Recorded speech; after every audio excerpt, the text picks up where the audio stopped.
Bonsoir et bienvenue au journal de 17h de Studio Kalangu à la présentation Rahila Tsoumana.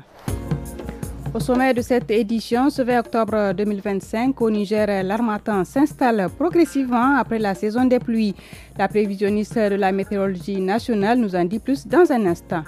Et puis à Birnin-Konni, dans la région de Tawa, la campagne de contre-saison pourrait être menacée par le manque d'eau. Les précisions à suivre dans ce journal. Bonsoir à tous. Avec la fin de la saison pluvieuse, l'harmattan s'installe peu à peu sur l'ensemble du territoire nigérien. Une baisse des températures est déjà observée dans plusieurs régions, notamment en soirée et en matinée. Madame Abdourazak Nadia, prévisionniste à la Direction générale de la météorologie nationale, apporte des précisions au micro de Souleymane Altini.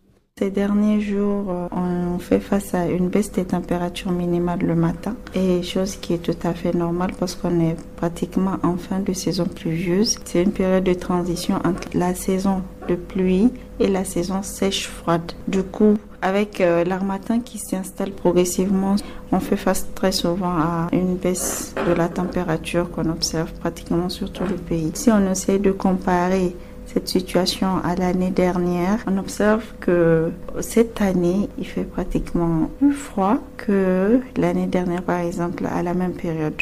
Toujours dans le même esprit, à Birnin-Konni, dans la région de Tawa, les producteurs agricoles du périmètre irrigué se préparent, comme chaque année, à la campagne de contre-saison.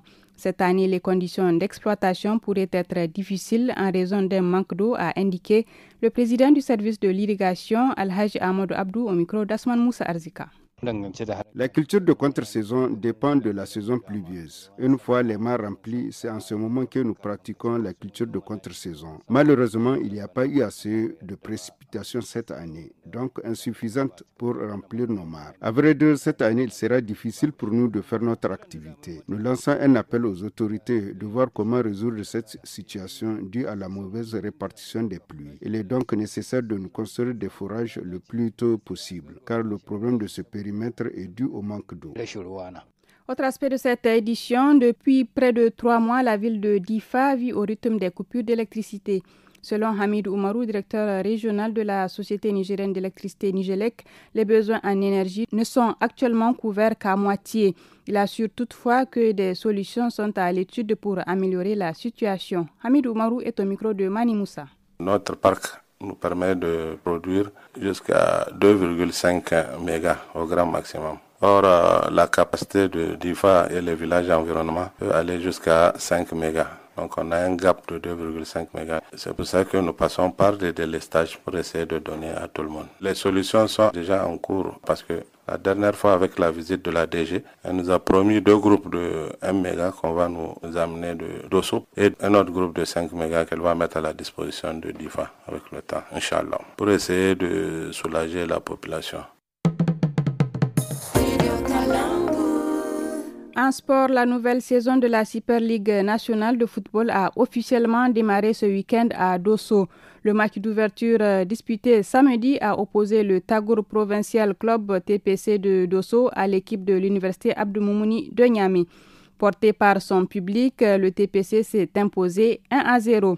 Le président de la Fédération nigérienne de football, Isaka Adamou, a salué le bon déroulement du lancement de la saison au micro de Salamot Kadri.